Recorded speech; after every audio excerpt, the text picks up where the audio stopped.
Simone stood in the doorway of her own bedroom, her carry-on bag still in hand, staring at the nightmare that had invaded her sanctuary. A pale pink robe hung on the back of the bathroom door where her navy one used to be. Makeup she had never purchased cluttered her vanity. Prenatal vitamins sat next to the sink. Another woman had moved into her home, into her life, into her marriage, and had made herself comfortable in the space Simone had carefully built over 8 years. The house was quiet. Trevor's car sat in the driveway next to an unfamiliar silver sedan. Simone's red business suit felt too tight suddenly, constricting around her chest as she tried to breathe normally. She had returned 2 days early from the Seattle conference, eager to surprise her husband with good news about the promotion she had been offered. Instead, she was the one getting surprised. She set down her bag slowly, her hands trembling. Everything looked wrong. The bed was made differently, with throw pillows she had never seen before. The framed photo of their wedding day that usually sat on the nightstand was face down. In its place stood a sonogram image in a cheap plastic frame. Simone picked up the sonogram with shaking fingers. 20 weeks along. The date stamp showed it had been taken just 5 days ago. She calculated backward in her mind, her stomach turning. 5 months. This had been going on for at least 5 months, probably longer. The closet revealed more evidence. Women's clothes that were definitely not hers took up half the space where her winter wardrobe used to hang. Maternity jeans. Flowing tops. Comfortable shoes in a size smaller than what Simone wore. This woman had not just visited. She had moved in. Simone's phone buzzed in her purse. A text from her assistant. Hope you're enjoying your last day in Seattle. See you Monday. She should have been there right now, attending the final keynote speech. Instead, she was standing in her bedroom discovering that her entire life had been a lie. She walked through the house like a stranger, cataloging the changes. New coffee mugs in the kitchen. A different brand of orange juice in the refrigerator. Ginger tea and crackers, the kind pregnant women ate for morning sickness. Bills on the counter addressed to Trevor at this address, but with another woman's name on the account, Bethany Morrison. The study door was closed. Simone opened it and found Trevor's laptop sitting open on the desk. She had never snooped before, had never felt the need to. Trust had been the foundation of their marriage, or so she had thought. That foundation was dust now. The laptop was unlocked. His email was open. Simone sat in the leather chair she had given him for his last birthday and began to read. The messages went back 9 months. Bethany had started as a client of Trevor's consulting firm, requesting meetings, asking for advice. The emails were professional at first, then friendly, then flirtatious. By month 3 they were explicit. By month 5, Bethany was writing about their future together, about the family they would have, about how soon Trevor would leave his wife. She doesn't understand you like I do, Bethany had written. She's always working, always traveling. I'll make you the center of my world. Our baby will make you happy in ways she never could. Our baby. The words hit Simone like a physical blow. This was not some accident, some moment of weakness. This was planned. Deliberate. A calculated takeover of her husband and her life. Simone printed the emails. All of them. The printer hummed in the quiet house, producing page after page of evidence. She would need this. She already knew she would need every piece of proof she could gather.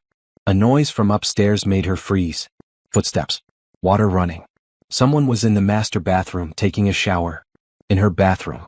Using her water. Simone felt rage and grief collide in her chest, but she forced herself to remain calm. She gathered the printed emails, slipped them into her laptop bag and walked quietly back to the bedroom. The bathroom door was open now. Steam drifted out. Simone could hear humming, cheerful and unconcerned. She stood in the doorway and waited. The woman who emerged was younger than Simone had expected. Mid-20s perhaps. Long dark hair, porcelain skin, a rounded belly visible beneath the pink robe. She stopped when she saw Simone, and for a moment neither woman spoke. Then Bethany smiled. Actually smiled. Oh, she said, her voice bright and unbothered. You're back early. Trevor said you wouldn't be home until Sunday. Simone stared at her. The casual tone. The complete lack of shame or fear. This woman was standing in Simone's bathroom, wearing Simone's robe, carrying another man's child, and she had the audacity to sound annoyed about the timing. Get out of my house, Simone said quietly. Bethany laughed, actually laughed, and placed a protective hand on her belly. Your house. I think you're confused. Trevor asked me to move in 2 months ago. This is my home now. I'm having his baby. You're the one who needs to leave. The words were so absurd, so disconnected from reality, that Simone almost laughed herself. But there was something in Bethany's eyes, a cold calculation that told Simone this woman genuinely believed she had won something. "Where is Trevor?" Simone asked. "At the store getting me pickles and ice cream. The baby has been craving it all day." Bethany moved past Simone into the bedroom and sat on the bed, completely at ease. "Look, I know this is awkward, but we're all adults here. Trevor and I are in love. I'm giving him something you couldn't give him. A family. A child. Someone who actually appreciates him instead of choosing a career over him." Simone felt her nails dig into her palms. "You know nothing about my marriage." "I know enough. I know he's been unhappy for years. I know you're never here. I know he deserves better than a wife who treats him like an afterthought." Bethany stood and walked to the vanity, beginning to apply lotion to her arms. "He would have told you himself, but you're always so busy. This is better anyway. Clean break. You can go focus on your precious career, and Trevor and I can build our family." The sound of the garage door opening made them both turn. Trevor was home. Simone heard him call out, "Bethany? I got 3 kinds of pickles because I wasn't sure which one you wanted." His footsteps on the stairs. His voice getting closer. "I also grabbed that ginger ale you like and some of those cookies." He appeared in the doorway and stopped dead. The grocery bags slipped from his hands, pickles and cookies scattering across the floor. "Simone," he breathed. "You're home." She looked at her husband. His face had gone pale. His hands were shaking. He looked between her and Bethany like a trapped animal seeking escape. "I can explain," he started. "Don't bother," Simone said. She picked up her carry-on bag from where she had left it in the hallway. "I'll be back tomorrow with a lawyer to discuss how we're dividing everything. In the meantime, enjoy your new life." "Simone, wait please." Trevor reached for her arm, but she stepped back. "Don't touch me. Don't call me. Don't text me. Talk to my lawyer." She walked down the stairs, her head high, her back straight. Behind her, she heard Bethany's voice, sweet and victorious. "Let her go, baby. We don't need her anymore. We have each other and our baby. That's all that matters." Simone made it to her car before the tears came. She sat in the driver's seat, gripping the steering wheel, and let herself feel the full weight of the betrayal for exactly 5 minutes. Then she wiped her eyes, started the engine, and drove to her sister's house. This was not over. This was just beginning. And Bethany Morrison had made a terrible mistake thinking she had won anything at all. Simone spent the weekend at her sister Nicole's house, barely sleeping, barely eating. Nicole brought her green tea and listened without judgment as Simone poured out the whole story. By Monday morning, Simone had made 3 decisions. File for divorce immediately, hire the best lawyer money could buy, and never let them see her broken. She put on a crisp blue blazer and matching skirt, applied her makeup with care, and went to work as if her world had not just imploded. Her colleagues congratulated her on the promotion. She smiled and thanked them and focused on her job like her life depended on it. Because in many ways it did. Trevor called 17 times that day. She blocked his number. He sent emails. She filtered them straight to trash. He showed up at her office building, but security turned him away when she told them she did not wish to see him. She would communicate through lawyers now. That was the only language she would speak. On Tuesday afternoon, Bethany called. Simone almost didn't answer the unknown number, but something told her to pick up. "We need to talk," Bethany said, her voice dripping with false sweetness. "Woman to woman. We have nothing to discuss." "Oh, I think we do. See, Trevor and I are getting married as soon as your divorce is final. I think it would be better for everyone if you made this quick and easy. Don't be one of those bitter ex-wives who drags things out." Simone sat back in her office chair. "Is that right? Trevor loves me. He wants to be with me and our baby. Fighting it will just make you look pathetic. Sign the papers, take your half, and move on with dignity." Bethany paused. "I'm trying to be nice here. I could make things very difficult for you if I wanted to." "How would you do that?" "People talk. I know everyone in Trevor's social circle now. His business partners. His family. They all know about the baby. They know he's been unhappy with you for years. If you make trouble, I'll make sure everyone knows exactly what kind of wife you were. Cold, distant, career-obsessed. Is that really how you want to be remembered?" Simone felt a cold calm settle over her. "Are you threatening me? I'm giving you a reality check. This is my life now. My home. My man. My family. You're the past. Accept it or don't, but either way, I'm not going anywhere." "We'll see about that," Simone said softly and hung up. She sat staring at her computer screen for a long moment.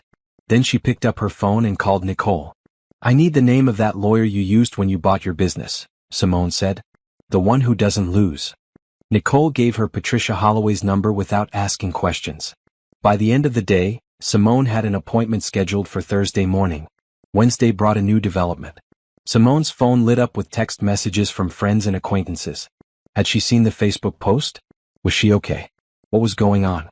She opened social media for the first time in days and found Bethany's public announcement. A photo of the sonogram. A long caption about finding true love when you least expected it. About how sometimes the right person was worth fighting for, even if it meant breaking a few hearts along the way. About how excited she was to start her journey into motherhood with the love of her life. The post had dozens of comments. Congratulations. So happy for you. You deserve this. A few people Simone had thought were friends had liked it. Trevor was tagged in the post. His relationship status had changed from married to in a relationship with Bethany Morrison. Simone took screenshots of everything. Then she deactivated her own social media accounts. She would not participate in this circus. She would not give Bethany the satisfaction of a public reaction. Thursday morning arrived cold and gray. Simone dressed in a red power suit and drove to Patricia Holloway's office in the financial district. The building was glass and steel, modern and intimidating. Perfect. Patricia's assistant led Simone to a corner office with a view of the city. The lawyer herself was a woman in her 50s, silver hair cut in a sharp bob, wearing a charcoal suit that probably cost more than Simone's car payment. Tell me everything, Patricia said, settling into her chair with a legal pad. Don't leave anything out. Simone spent the next hour recounting every detail. The discovery. The emails. Bethany's arrival. The social media announcement. The phone call. Patricia took notes in neat, precise handwriting, her expression never changing. When Simone finished, Patricia set down her pen and looked at her directly. First question, Patricia said. Do you want him back? Absolutely not. Good. Because I don't do reconciliations. I do divorces and I do them thoroughly. Patricia leaned forward. Second question. How badly do you want to win? What do you mean? Are you willing to play the long game? Are you willing to be patient and strategic instead of reactive? Because this Bethany woman is sloppy. She's already made mistakes. The question is whether you want to simply get divorced, or whether you want to make sure she doesn't get to keep what she thinks she's won. Simone thought about Bethany's smile in the bathroom. Her hand on her belly. Her casual cruelty. Her assumption that Simone would simply disappear. I want to win, Simone said quietly. I want her to regret ever thinking she could take my life. Patricia smiled for the first time. Then we're going to need an investigator. Because something about her story doesn't add up, and I want to know what she's hiding before we file anything. What doesn't add up? Patricia flipped back through her notes. The timeline is too perfect. She met him 9 months ago. She's 20 weeks pregnant. That means she got pregnant within weeks of meeting him. Right when things were starting to get serious. That's either incredibly convenient timing or incredibly calculated planning. You think she got pregnant on purpose? I think pregnancy is a powerful tool for a certain type of woman. And the way she's behaving, this confident, this aggressive. She's done this before. I'd bet money on it. Patricia pulled a business card from her desk drawer. This is James Fletcher. Best private investigator in the state. He's expensive, but he's worth it. I want him to dig into Bethany Morrison's background. Every job. Every relationship. Every address. If she's lying about anything, he'll find it. Simone took the card.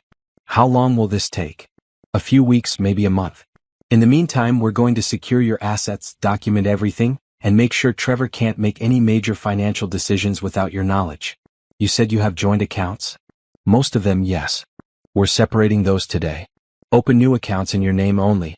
Move half of everything into them. Document every penny. Get copies of all financial statements, tax returns, property deeds, everything. If Trevor has been supporting this woman, I want to know where the money came from. Simone felt a weight lift from her shoulders. For the first time since Friday, she felt like she had some control. What about the house? Don't move back in. Stay with your sister or get a short-term rental. If you move back in, it becomes a fight over who has to leave. If you stay out, we can use it as leverage later. Let him live there with his pregnant girlfriend. Let the neighbors see. Let his family see. The optics are terrible for him. Good, Simone said. I want everyone to see exactly who he is. Patricia walked her through the next steps. File a petition for legal separation immediately. Serve Trevor through a process server. Begin gathering financial documents. Contact James Fletcher before the end of the day. As Simone stood to leave, Patricia stopped her at the door. One more thing, the lawyer said. This woman is going to keep pushing. She's going to try to provoke you into doing something stupid. Don't take the bait. Don't confront her. Don't argue with her. Don't respond to her calls or texts. Let her think she's winning. People get careless when they think they've already won. Simone nodded. I can do that. I believe you can. Call me after you talk to James. Simone left the office feeling clearer than she had in days. She had a plan now. A strategy. She was not going to be the discarded wife who disappeared quietly. She was going to be the woman who fought back intelligently. She called James Fletcher from her car. His voice was gruff but professional. He could meet her tomorrow, Friday afternoon. She agreed immediately. That evening, Nicole helped her set up a new bank account and begin the process of separating her finances. They worked through dinner, spreadsheets and statements covering the dining table. I'm proud of you, Nicole said, reaching across to squeeze Simone's hand. You're handling this better than most people would. I'm dying inside, Simone admitted. But I'm not going to let them see it. I'm not going to give her that satisfaction. She's going to regret this, Nicole said fiercely. When you're done with them, they're both going to wish they had never met each other. Simone looked at her reflection in the dark window. Red suit. Determined eyes. She barely recognized herself, but she liked this version better. This version was not someone you could betray and expect to get away with it. Yes, she said softly. They will. Friday afternoon brought rain and gray skies. Simone met James Fletcher at a coffee shop downtown, a neutral location where they could talk without interruption. He was a compact man in his early 50s, wearing a brown jacket and carrying a worn leather messenger bag. His handshake was firm, his eyes sharp and assessing. Patricia speaks highly of you, he said as they settled into a corner booth. Says you're looking for answers about Bethany Morrison. Everything you can find, Simone confirmed. I want to know who she really is. James pulled out a notebook and pen. Give me everything you know about her. Full name, approximate age, where she's from, how she met your husband, anything she's told him about her background. Simone recounted what she had learned from Trevor's emails and Bethany's social media. Bethany claimed to be 26 years old. She had told Trevor she was from Ohio originally, had moved to the city 3 years ago for work. She said she worked in marketing but was vague about which company. She had no family that she mentioned, claimed her parents had died in a car accident when she was young, said she had been raised by an aunt who had since passed away. James wrote it all down, his expression neutral. Any friends? Anyone she talks about from her past? Not that I've seen. Her social media only goes back 18 months. Before that, nothing. That's interesting, James said, underlining something in his notes. Most people have digital footprints that go back years. Photos from high school, college posts, old relationships. If hers only goes back 18 months, she either created a new identity or scrubbed her old one. Why would she do that? Lots of reasons. None of them good. He looked up at her. What about financial information?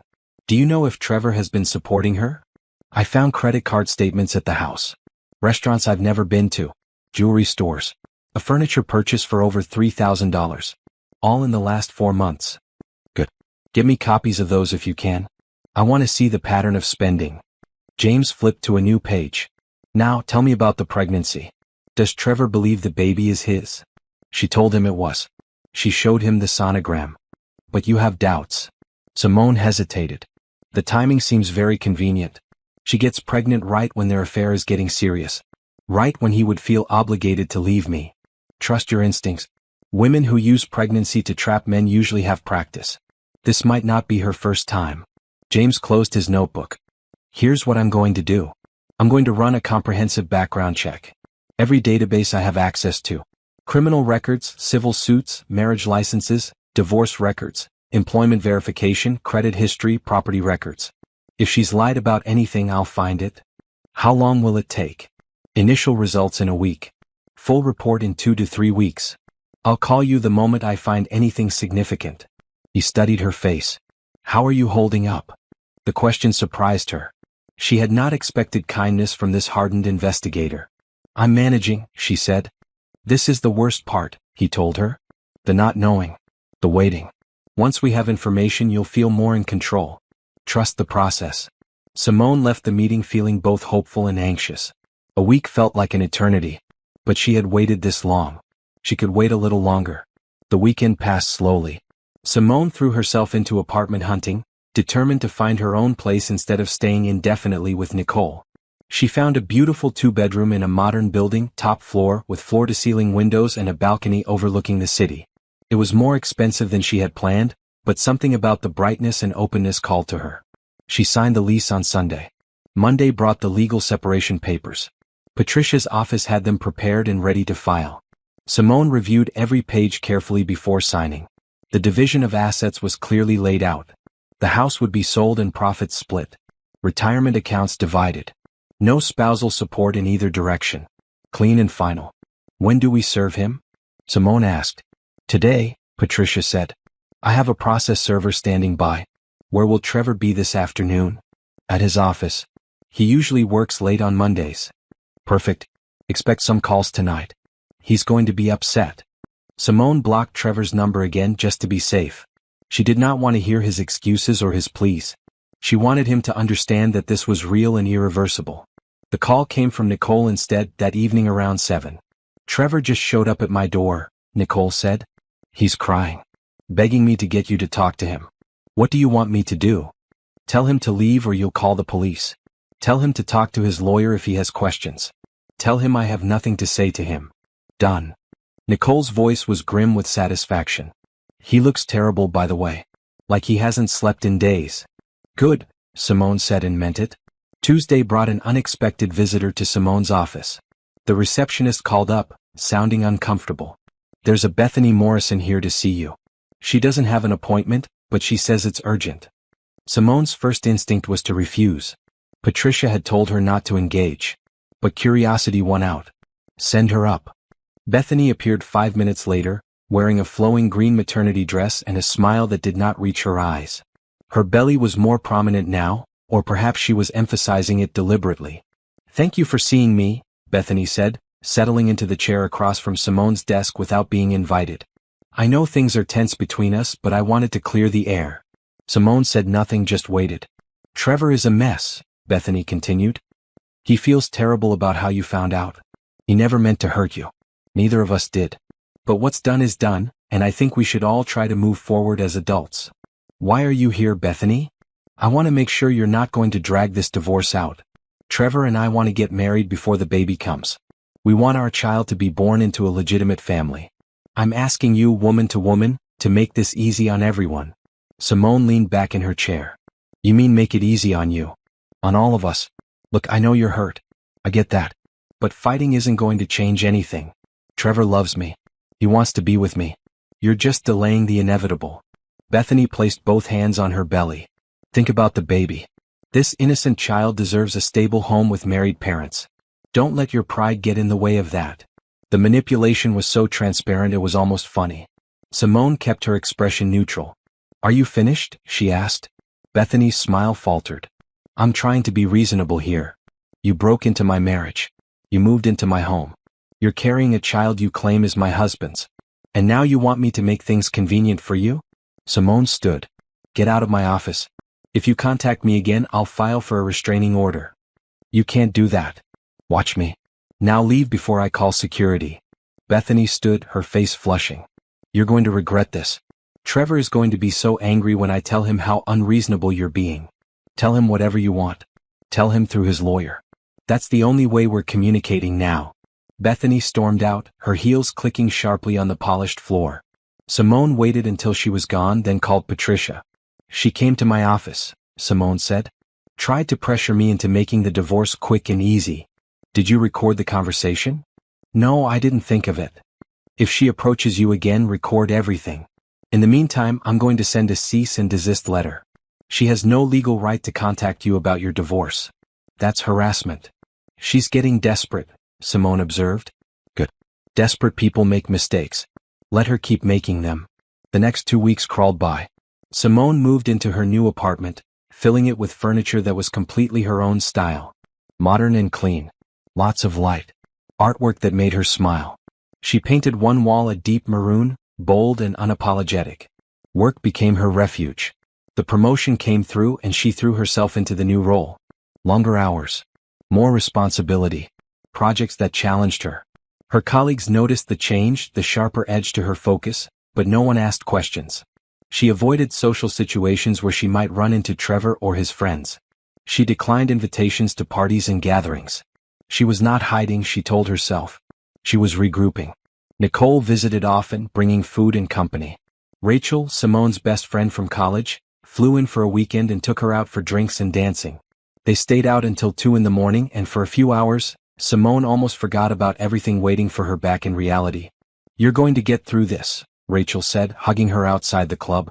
"And when you do, you're going to be stronger than you ever imagined." "I hope you're right," Simone said. "I'm always right. Ask anyone." On the 15th day after hiring James Fletcher, he called. "I've got preliminary results," he said. "Can you come to my office?" "When?" "Now, if possible. You're going to want to see this in person." Simone left work early, her heart pounding. She drove to James's office in an older building downtown, climbing 3 flights of stairs to a door with frosted glass and his name in gold lettering. His office was exactly what she expected.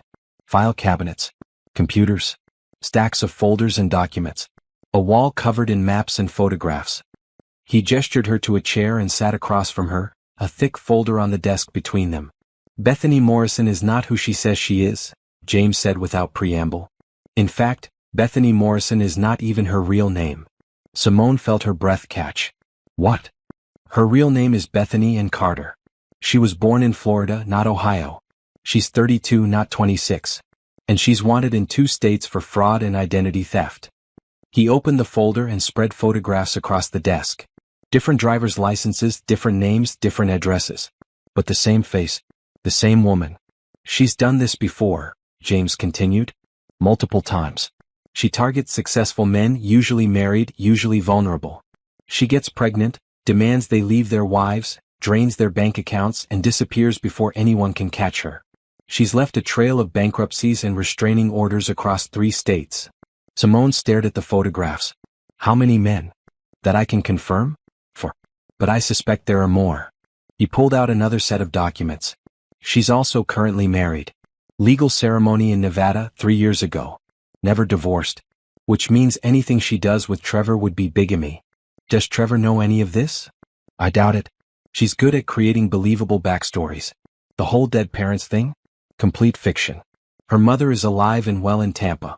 Her father is serving time in a federal prison for embezzlement. The aunt who supposedly raised her never existed." Simone felt numb. "What about the baby?"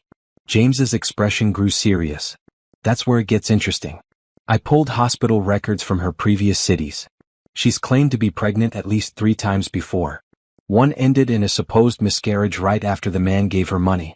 One was never verified at all. The third, the baby wasn't his." "How do you know?"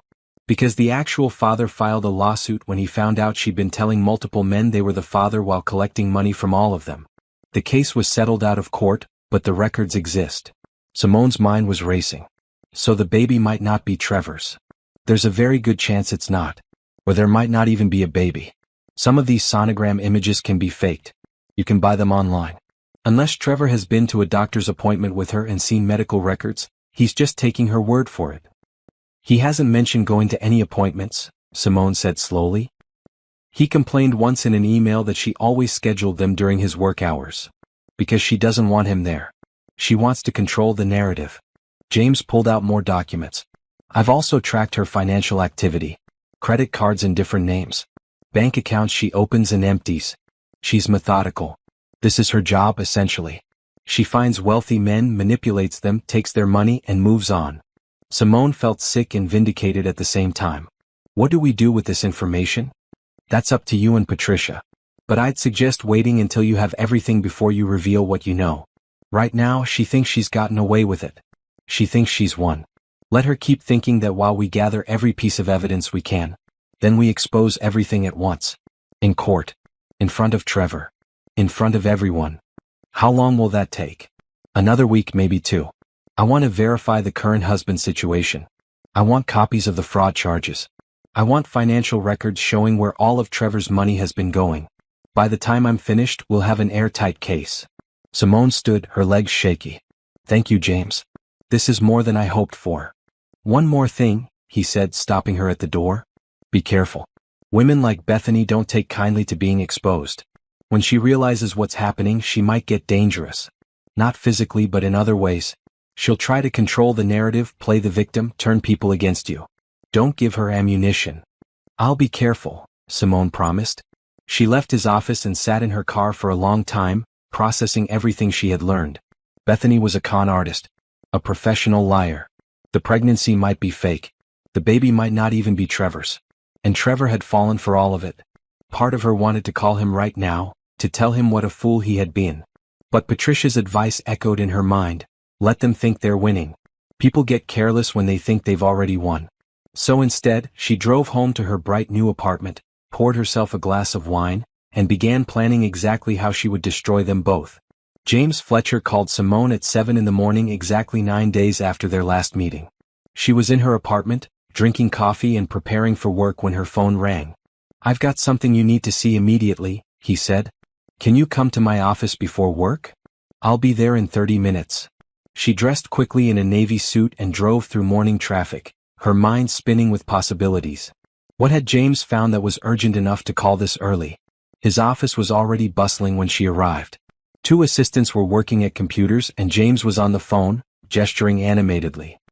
He waved her into his private office and finished his call. "Sorry about the early hour," he said, spreading a new set of documents across his desk. "But this couldn't wait. I found Bethany's current husband." Simone sat down hard. "You're certain?" "Absolutely. His name is Robert Finch. They got married in Las Vegas 3 years ago. It was his 3rd marriage, her 2nd that I can confirm. The marriage license is public record." He pushed a photograph across the desk. "This is Robert. He's a real estate developer in Arizona. Worth about $7 million.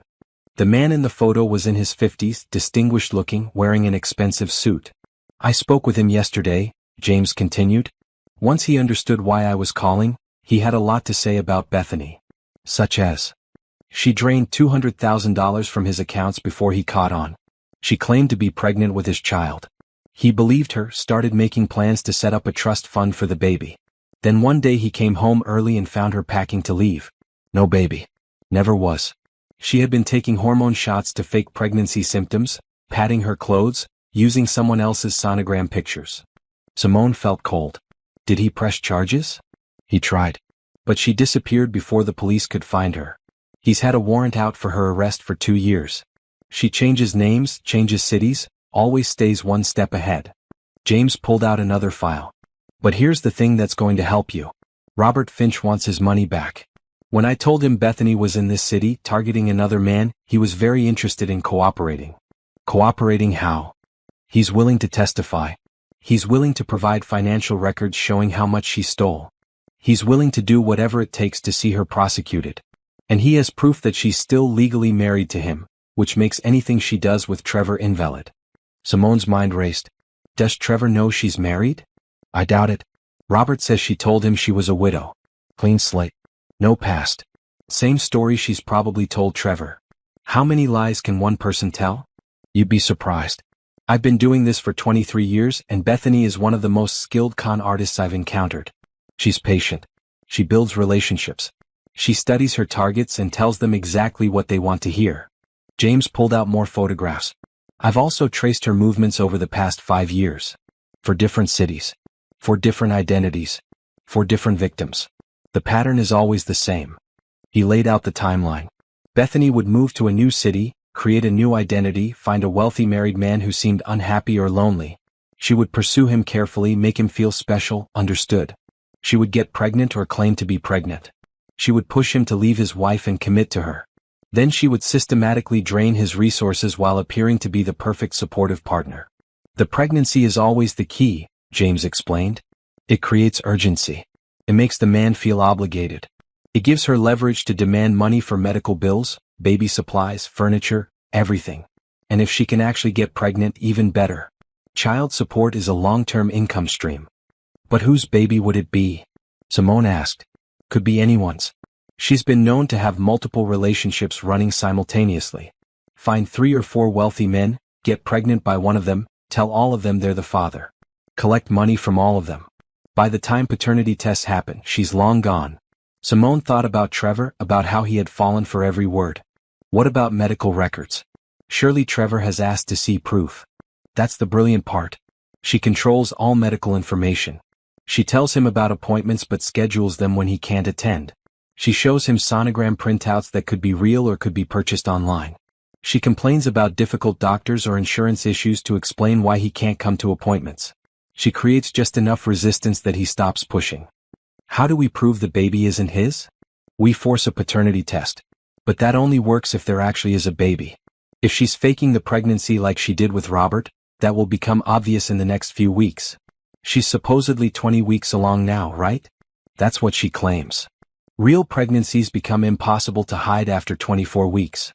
If she's not showing significant physical changes in the next month, we'll know she's lying. In the meantime, I'm going to keep digging into her finances. James pulled out bank statements. Trevor's accounts showed large withdrawals over the past 6 months. $1,500 here. $3,000 there. A $10,000 check to a furniture store. $5,000 to a jewelry store. Thousands more to restaurants, spas, boutiques. She's been spending his money like it's water, James said, and setting up accounts in her own name. Look at this. He showed Simone credit card applications. She's been opening cards using Trevor's information, his income, his credit score. But the cards are in her name only. She's run up $30,000 in debt that he doesn't even know about yet. That's fraud. Absolutely. And we can prove it. The question is, when do we reveal it? Simone thought carefully. Patricia said to wait until we have everything. Agreed.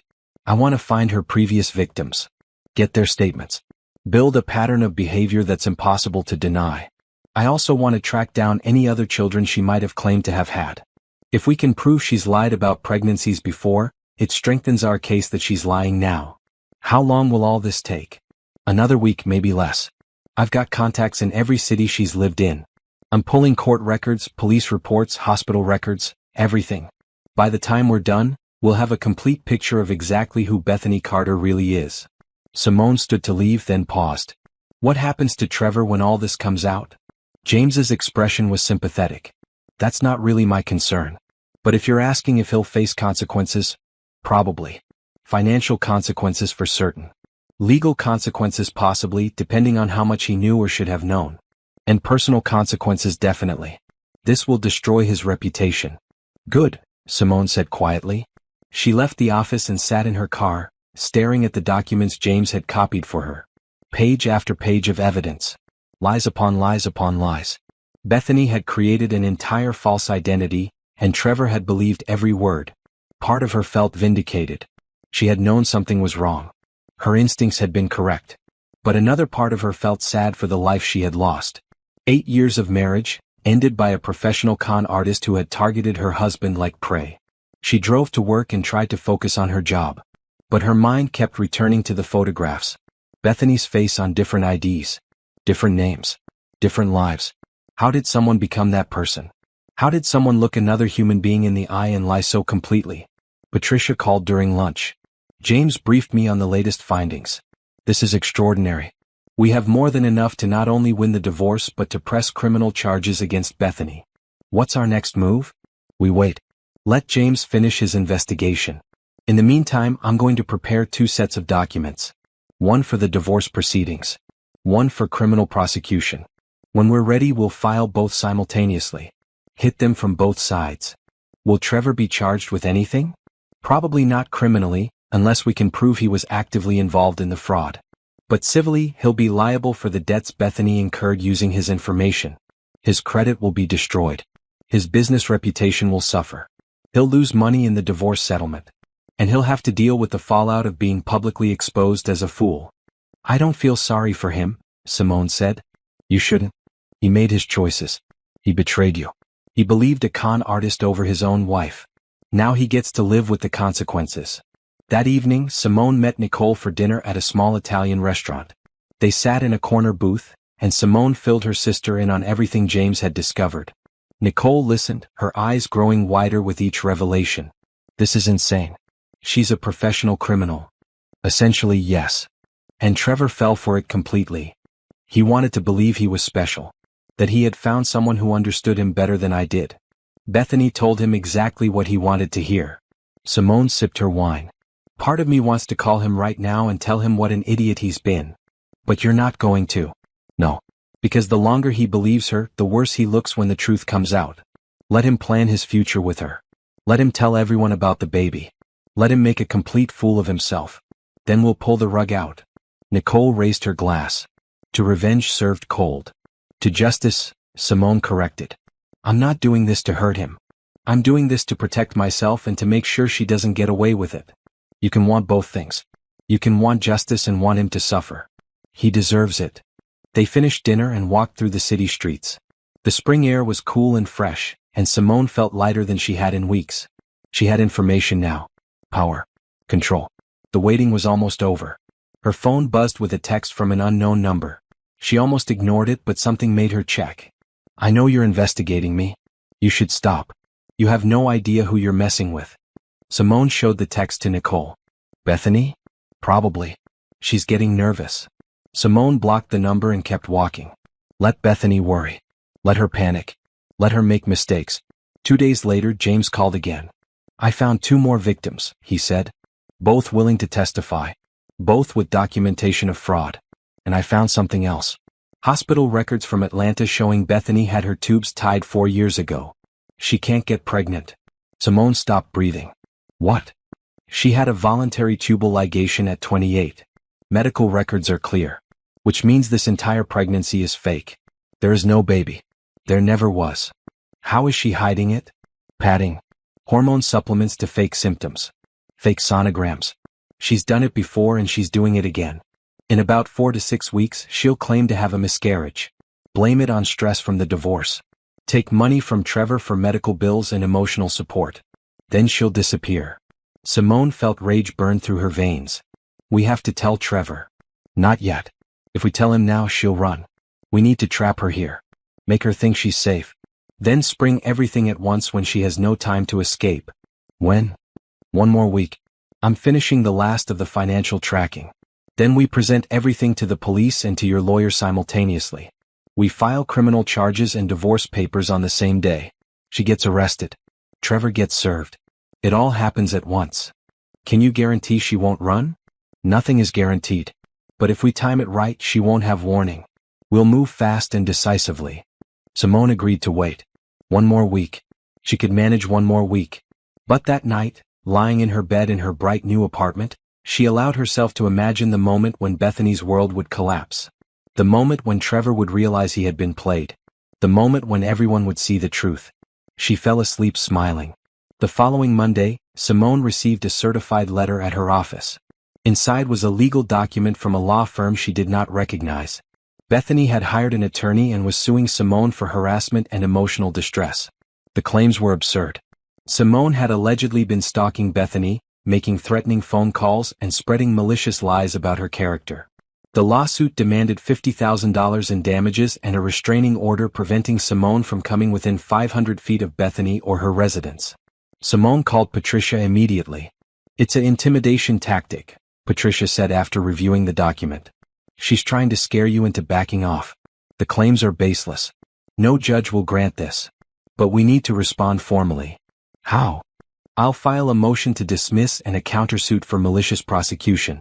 But this tells us something important. She knows we're investigating her. She's trying to create a legal barrier. How would she know? Someone talked. Or she's just paranoid. Either way, she's feeling threatened. That's good for us. Scared people make mistakes. Patricia was right. Over the next 3 days, Bethany's behavior became increasingly erratic. She showed up at Simone's workplace twice more, demanding to speak with her. Security turned her away both times. She left rambling voicemail messages on Simone's work phone, alternating between threats and tearful pleas. You're ruining my life, one message said. Trevor and I love each other. We're having a baby. Why can't you just let us be happy? Another message was darker. You think you're so smart. You think you can destroy me. I've dealt with women like you before. You're going to regret this. Simone saved every message, forwarded them to Patricia and James. More evidence. More ammunition. James called on Wednesday with a breakthrough. I've traced Bethany's money trail, he said. It's sophisticated. She's been using shell companies and fake accounts to move Trevor's money around. But I found where it's all going. Where? Offshore accounts in the Cayman Islands. She's been systematically transferring funds for the past 4 months. Small amounts at first, then larger. She's moved over $90,000 so far. Simone felt sick. 90,000? From Trevor's business accounts, his personal savings, credit cards she opened in his name. She's been bleeding him dry while making it look like normal expenses. Furniture, medical bills, baby supplies. All fake purchases with the money going straight to her accounts. Can we get it back? That's complicated. International financial law is tricky. But we can certainly prosecute her for theft and fraud. The paper trail is clear. James paused. There's more. I found the real estate developer from Arizona, Robert Finch. He's flying in this weekend to meet with us and the police. He's bringing all his documentation. This weekend? Saturday morning. Patricia will be there. The district attorney's office will be there. We're building a criminal case against Bethany. Multiple counts of fraud, identity theft, money laundering. This isn't just a divorce anymore, Simone. This is a major criminal investigation. Simone sat back in her chair, processing. Part of her had wanted simple revenge. But this had become something bigger. Bethany had hurt multiple people, stolen hundreds of thousands of dollars, destroyed lives. She deserved to face real justice. What do you need from me? She asked. Keep doing what you're doing. Document everything. Save every message, every voicemail, every text. If she approaches you again, record it if you can. We need evidence of her current behavior to establish a pattern. Friday afternoon brought another development. Trevor's assistant called Simone's cell phone. I know I'm not supposed to contact you, the woman said quietly. But I thought you should know. Trevor has been missing work. He looks terrible. And there have been some issues with the business accounts. Money that should be there isn't there. What kind of money? Payroll almost didn't go through last week. He had to transfer funds from his personal account to cover it. And there are vendors calling about unpaid bills. I think something's wrong, but he won't talk about it. Simone thanked her and hung up. Bethany was accelerating her theft. She must sense that time was running out. Saturday morning arrived clear and bright. Simone dressed in a maroon suit and drove to the district attorney's office downtown. The meeting room was full when she arrived. Patricia sat at a large conference table with James. Across from them was Robert Finch, the real estate developer from Arizona, looking tired but determined. Two prosecutors sat at the head of the table, reviewing documents. Thank you for coming, the lead prosecutor said to Simone. She was a woman in her 40s named Catherine Moss, with sharp eyes and a no-nonsense demeanor. We've been reviewing the evidence Mr. Fletcher and Mr. Finch have provided. This is one of the most comprehensive fraud cases I've seen. Catherine spread documents across the table. Bank statements, transfer records, false identification papers, court documents from previous states, testimony from other victims James had tracked down. Bethany and Carter has been running this con for at least 6 years, Catherine continued. We can prove fraud in 4 states. Identity theft, money laundering, bigamy, and based on medical records, faking pregnancy to extort money from victims. The total amount stolen exceeds $400,000 across all victims. Robert Finch spoke up. She destroyed my life, my reputation, my business. I want to see her prosecuted to the fullest extent of the law. We intend to do exactly that, Catherine assured him. But we need to move carefully. She's a flight risk. The moment she suspects we're onto her, she'll disappear like she has before. So we're going to coordinate arrests with maximum effect. When? Simone asked. Monday. We'll have officers standing by at the home she shares with Trevor. We'll serve arrest warrants and search warrants simultaneously. We'll freeze all her accounts. We'll make sure she has no time to run. Patricia leaned forward. What about Trevor? Will he face charges? That depends on what we find during the search. If he knowingly participated in the fraud, yes. If he was a victim like the others, probably not. But he'll be questioned extensively. The meeting continued for 2 hours. They reviewed every piece of evidence, every witness statement, every financial record. By the end, Simone's head was spinning with information. As people began to gather their materials, Catherine pulled Simone aside. I want to prepare you for what's coming, she said quietly. When we arrest Bethany, the media will likely pick up the story. It's sensational. Multiple victims. Fake pregnancy. Offshore accounts. You'll probably be contacted by reporters. What should I say? Nothing. Refer them to my office. Don't discuss the case publicly. Don't post anything on social media. Let us handle the narrative. Catherine paused. I also want you to know that Trevor is going to be humiliated when this goes public. His business, his reputation, everything will be exposed. Are you prepared for that? Simone thought about it honestly. He made his choice. He believed her over me. He let her into our home, into our life. Yes, I'm prepared. Catherine nodded approvingly. Good. Stay strong. This is going to get intense. Simone left the meeting and drove to Nicole's house. Her sister was in the backyard, gardening in the spring sunshine. Simone sat on the patio and told her everything. Monday, Nicole breathed. It's really happening. It's really happening. How do you feel? Terrified, excited, angry, vindicated. All of it at once. Simone picked at the hem of her maroon jacket. Part of me still can't believe this is my life. 2 months ago, I had a husband and a home and a normal existence. Now I'm sitting in meetings with prosecutors building a criminal case. You didn't choose this. Bethany and Trevor chose it. I know, but it still feels surreal. They sat in silence for a while, watching birds flit through the trees. Finally, Nicole asked the question Simone had been avoiding. What are you going to do after this is over? After the arrest and the trial and the divorce? I don't know, Simone admitted.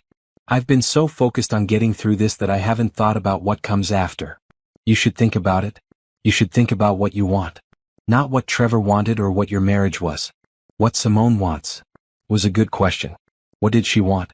She had spent so many years building a life with Trevor that she had forgotten to ask herself what she wanted independently.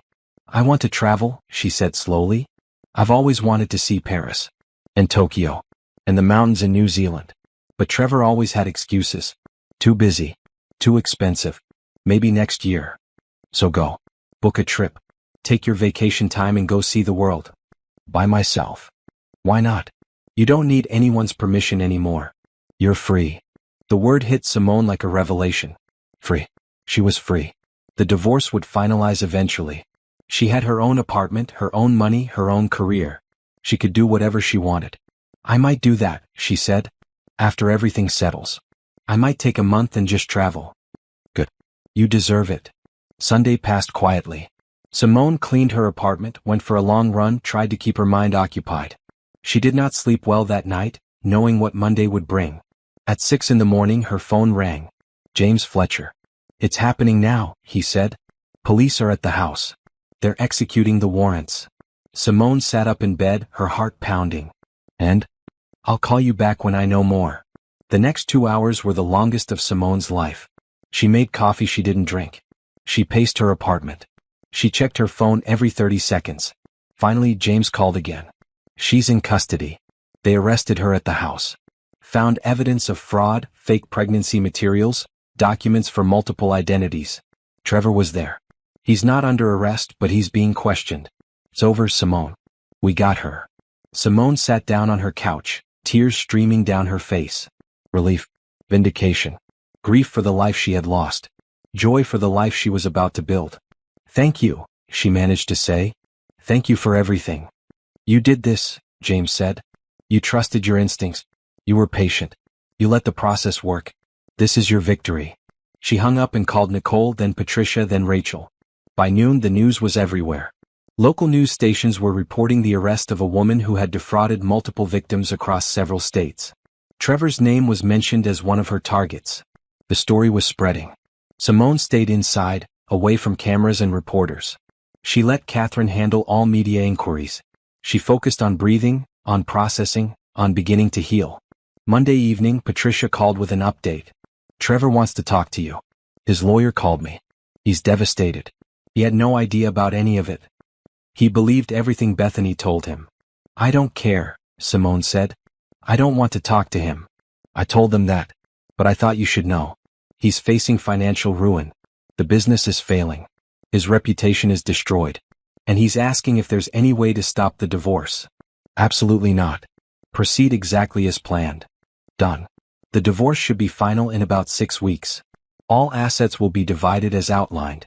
You'll walk away with your fair share and your dignity intact. Good. That night, Simone stood on her balcony overlooking the city. Lights twinkled in buildings all around her. Somewhere out there, Bethany sat in a jail cell. Trevor sat in the wreckage of his life. And Simone stood here, bruised but not broken, wounded but healing. She thought about Nicole's question. What did she want? She wanted peace. She wanted adventure. She wanted to wake up every morning and know that her life was completely her own. She wanted to never again compromise her dreams for someone who didn't value them. She wanted to be free. And starting tomorrow she would be. The week following Bethany's arrest felt like living in a fishbowl. News vans parked outside Simone's apartment building. Reporters called her office. Social media exploded with speculation and commentary. Everyone wanted a statement from the betrayed wife. Simone said nothing publicly. She went to work, came home, and let Catherine Moss handle all media communication. The prosecutor was good at her job, feeding the press just enough information to keep them satisfied while protecting the integrity of the case. Rachel flew in Tuesday evening, taking emergency time off from her job in Chicago. She arrived at Simone's door with suitcases and determination. "You're not going through this alone," Rachel announced, pushing past Simone into the apartment. "I'm staying until things calm down." "You don't have to do that." "I absolutely do. You're my best friend. This is what best friends do." Rachel set down her bags and surveyed the apartment. "Nice place. Very you. Bright and clean and no traces of Trevor anywhere." They ordered Chinese food and sat on the couch, eating straight from the containers like they used to do in college. Rachel filled Simone in on her life, deliberately keeping the conversation light and normal. It was exactly what Simone needed. Wednesday morning brought a knock at the door. Nicole stood there with bagels and coffee, looking determined. "Family breakfast meeting," she announced. "Rachel called me. We're forming a support team." The three women sat around Simone's small dining table, strategizing like generals planning a campaign. "First order of business," Nicole said, pulling out a notebook. "We're screening all your calls and visitors. Nobody gets through unless we approve them. Second," Rachel added, "we're taking shifts. One of us will be with you at all times until the media circus dies down. You don't go anywhere alone." "That's not necessary," Simone protested. "It absolutely is," Nicole countered. "You're strong, but you don't have to do this alone. Let us help you." Simone looked at these two women who loved her, who had dropped everything to be here, and felt gratitude wash over her. "Okay," she said quietly. "Thank you." The next few days fell into a rhythm. Rachel went to work with Simone, sitting in the office reading while Simone attended meetings. Nicole handled apartment duties, grocery shopping, and fielding phone calls. They created a protective bubble around Simone, filtering out the chaos and noise. On Thursday, Patricia called with news. "Trevor's lawyer has requested a meeting. Trevor wants to explain himself. He's desperate to talk to you." "No," Simone said firmly. "I have nothing to say to him. That's what I told them. But he's persistent. He sent letters to my office. Flowers to your workplace. He's trying everything. Block it all."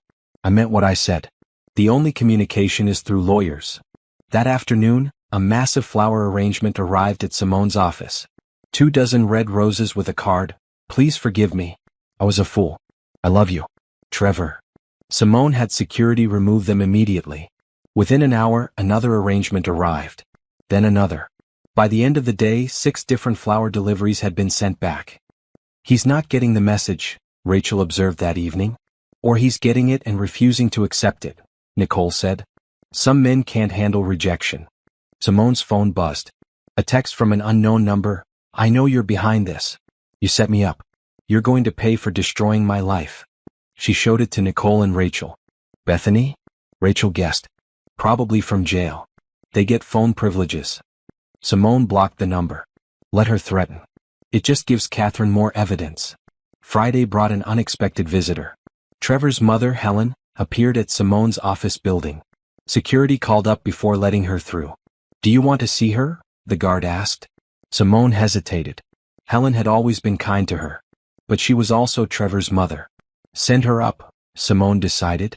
But only for 10 minutes. Helen entered looking 20 years older than the last time Simone had seen her. Her eyes were red from crying, her hands shaking as she clutched her purse. "I'm so sorry," Helen said immediately. "I had no idea. None of us did. That woman, she fooled everyone." "What do you want, Helen?" "I want you to know that I don't blame you for any of this. Trevor was wrong. What he did was unforgivable. But he's my son and he's falling apart. He's lost everything. His business is failing. His reputation is ruined. He can't eat or sleep. He just sits in that house and stares at the walls." Simone felt nothing. No sympathy. No satisfaction. Just emptiness where her feelings for Trevor used to live. I'm sorry he's struggling, she said carefully. But that's not my problem anymore. I know you have every right to hate him. But please, if there's any part of you that remembers the good times, the love you shared, could you at least talk to him? Let him explain? There's nothing to explain. He cheated. He believed a con artist over his own wife. He moved her into our home. He planned a future with her while throwing away our marriage. What explanation could possibly justify that? Helen's face crumpled. He was weak. He was flattered by her attention. He made terrible choices. But he loves you. He's always loved you. If that's love, I don't want it. Simone stood. I need you to leave now, Helen. This conversation is over. Please. Your 10 minutes are up. If you contact me again, I'll have to ask security to ban you from the building. Helen left, crying into her hands. Simone watched her go and felt a small twinge of regret.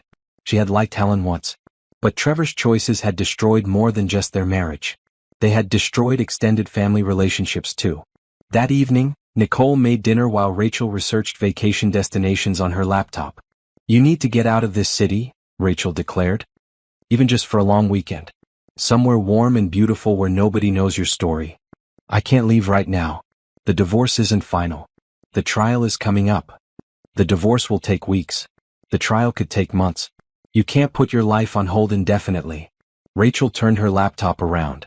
Look at this. A resort in Costa Rica. Beach villas. Spa. Yoga. Complete relaxation. We could go next weekend. You don't think I'm letting you vacation alone while you're still fragile, do you? Nicole and I already discussed it. She'll take the weekend after next. We're going to rotate keeping you company until you tell us to leave you alone. Simone felt tears prick her eyes. You two are ridiculous. We're dedicated, Nicole corrected. There's a difference. Saturday morning, Simone woke to sunlight streaming through her windows and the smell of coffee brewing.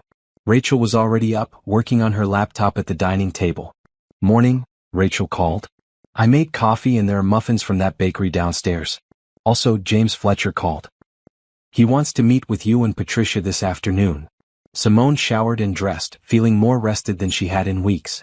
The constant support from Nicole and Rachel was working. She felt stronger.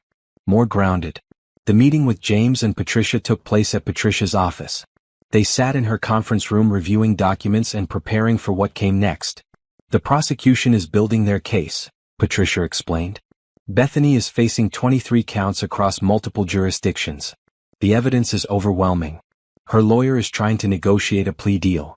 What kind of deal? Simone asked. Reduced sentence in exchange for pleading guilty and revealing all her offshore accounts. Catherine is considering it, but nothing's decided yet. James pulled out his own notes. I've identified 2 more victims who haven't come forward yet. Men she defrauded before Robert Finch. I'm reaching out to them through intermediaries. If they're willing to testify, it strengthens the case even more. What about Trevor? Simone asked. Is he cooperating with the investigation? Fully, James confirmed. He's turned over all financial records. He's given statements about how Bethany manipulated him. He's devastated and humiliated, but he's cooperating. Good. He should be humiliated. Patricia gave her an approving look. The divorce proceedings are moving forward smoothly. Trevor hasn't contested anything. He's agreeing to all our terms. The house will go on the market next week. You'll get your share of all assets. It should be finalized within a month. And then I'm free. Completely free. The meeting ended with action items for everyone. James would continue tracking Bethany's financial trail. Patricia would finalize divorce paperwork. Simone would prepare herself for possible testimony at trial. She left the office feeling productive and purposeful. For so long she had felt like a victim. But now she felt like something else. A survivor. A fighter. Someone who had faced betrayal and come out stronger. That evening, Rachel surprised her with dinner reservations at an expensive restaurant downtown. They dressed up, Simone in a stunning green dress she had bought but never worn, Rachel in sleek black. We're celebrating, Rachel announced as they were seated at a table with a view of the city lights. Celebrating what? Your strength. Your resilience. Your refusal to let them destroy you. That's worth celebrating. They ordered wine and appetizers and main courses. They laughed and talked about everything except Trevor and Bethany. They remembered college adventures and made plans for future travels. For a few hours, Simone felt like her old self again. Or maybe a new self. Someone stronger than before. As they left the restaurant, Simone's phone buzzed. A text from Catherine Moss. Bethany accepted the plea deal. She's pleading guilty to all charges. Sentencing in 6 weeks. You won't have to testify. Simone showed the message to Rachel. It's over, Rachel breathed. The criminal case is over. She's going to prison. They stood on the sidewalk, the city alive around them, and Simone felt something shift inside her. The anger was fading. The hurt was healing. In its place was something new. Hope. Possibility. Freedom. Let's go home, Simone said. I want to plan that Costa Rica trip. They walked back to Simone's apartment arm in arm, two friends who had weathered a storm together and come out on the other side. Sunday was quiet. Nicole came over for brunch and the three women spent the afternoon planning the vacation. Beaches and sunshine and complete escape from reality. It would be exactly what Simone needed. As evening fell, Simone stood on her balcony alone for the first time in days. Rachel had gone to answer emails, and Nicole had left to handle her own life. Simone looked out at the city and felt gratitude wash over her. She was not alone. She had people who loved her. She had a career she was good at. She had survived something that could have broken her. And she was still standing. Her phone rang. A known number. She almost didn't answer, but something made her pick up. This is Simone. It's Trevor. His voice was barely recognizable. Hoarse and broken. Please don't hang up. I just need 1 minute. She should hang up. She should block this number too. But curiosity won out. You have 30 seconds. I'm so sorry. I know that's not enough. I know words can't fix what I did. But I need you to know that I was a fool. Bethany played me completely. I believed her lies. I threw away the best thing that ever happened to me. And I'm sorry. I'm so sorry. Is that all? I don't expect you to forgive me. I don't deserve forgiveness. I just wanted you to know that losing you is the biggest regret of my life. And I hope someday you find someone who appreciates you the way I should have. Simone felt tears slide down her cheeks. Not for Trevor.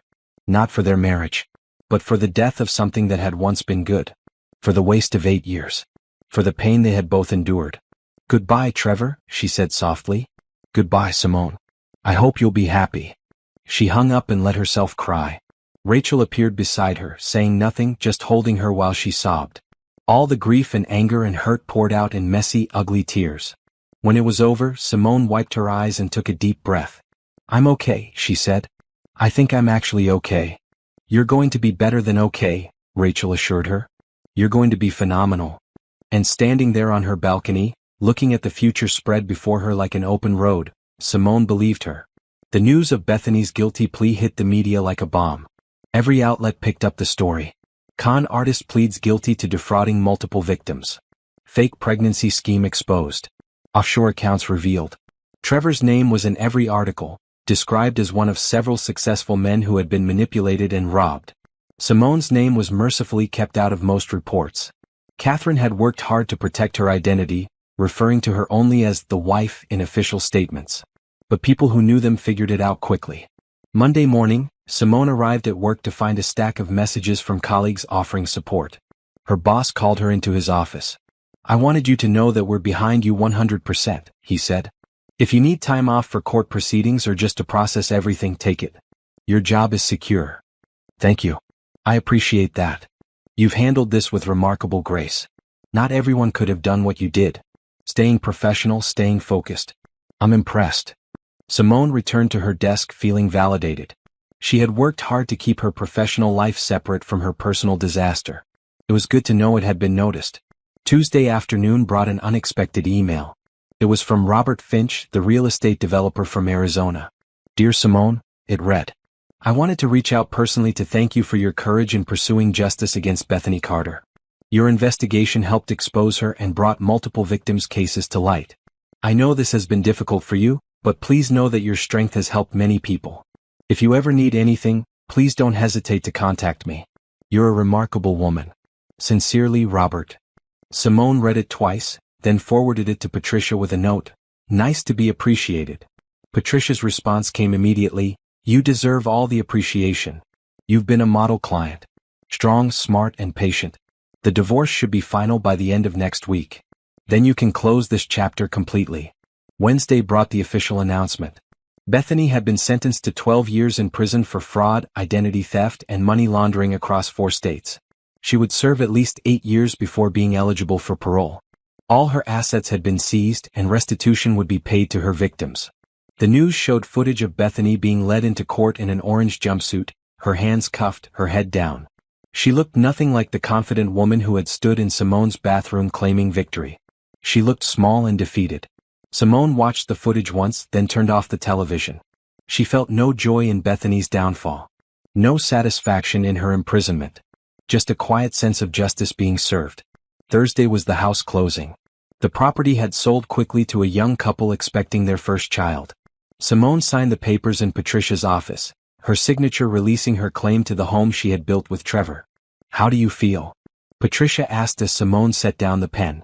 "Lighter," Simone said honestly. "That house was full of memories I don't want anymore. Let someone else make happy memories there." The proceeds from the sale were split exactly 50-50. Simone's portion deposited into her personal account. It was a substantial amount, enough to give her financial security for years if she was smart about it. Friday was the final divorce hearing. Simone dressed in a blue power suit and met Patricia at the courthouse. Trevor was already there with his lawyer, looking like a shadow of his former self. He had lost weight. His suit hung loose on his frame. His eyes were hollow.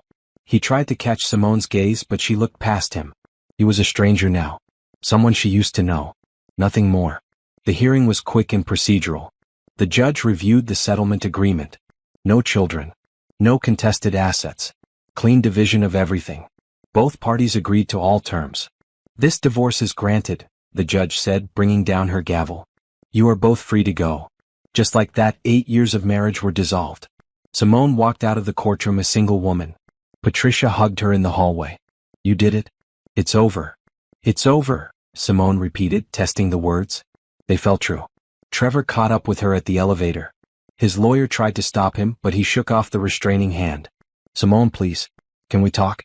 Just for a minute?" She looked at him fully for the first time in weeks. "There's nothing left to say, Trevor. We're done. Move on with your life and I'll move on with mine. I don't know how to move on. I don't know how to live without you. You should have thought about that before you believed a con artist over your wife. Goodbye, Trevor." She stepped into the elevator. He reached out as if to follow, but Patricia stepped between them. "Leave her alone, Mr. Patterson. This is harassment. Don't make me file a restraining order." The elevator doors closed on Trevor's devastated face. Simone leaned against the wall and breathed deeply. "You okay?" Patricia asked. "I'm perfect." They went to lunch at a restaurant with outdoor seating. The spring weather was beautiful, warm and bright. Patricia ordered champagne. "To your freedom," she toasted. "To new beginnings," Simone countered. They clinked glasses and drank.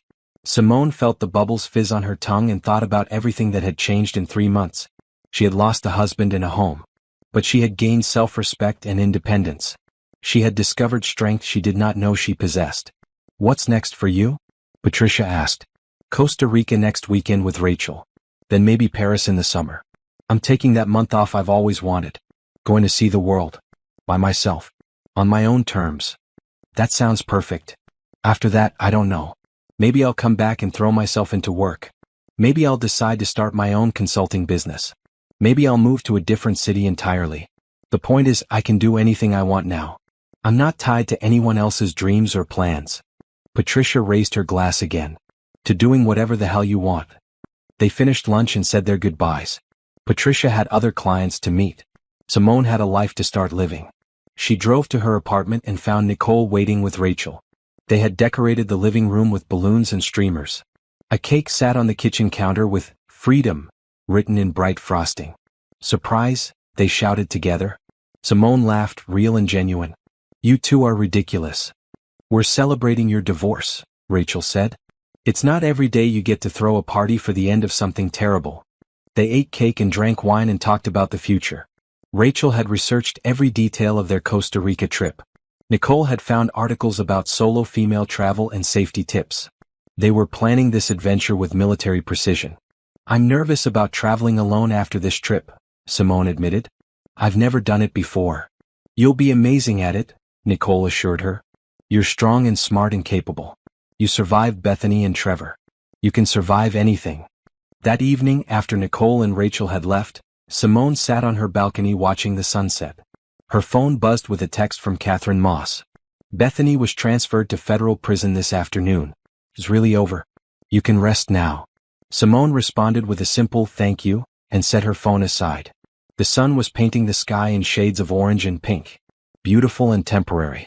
Just like everything in life. She thought about Trevor, probably sitting alone in some apartment, drowning in regret. She thought about Bethany locked in a cell, paying for her crimes. She thought about Robert Finch and the other victims, hopefully finding their own paths to healing. But mostly she thought about herself. About who she had been 3 months ago and who she was now. She had been tested and had passed. She had been knocked down and had gotten back up. She had been betrayed and had chosen to fight instead of giving up. Her phone rang. A known number. She almost didn't answer, but something made her pick up. Hello? Simone? This is Helen Patterson, Trevor's mother.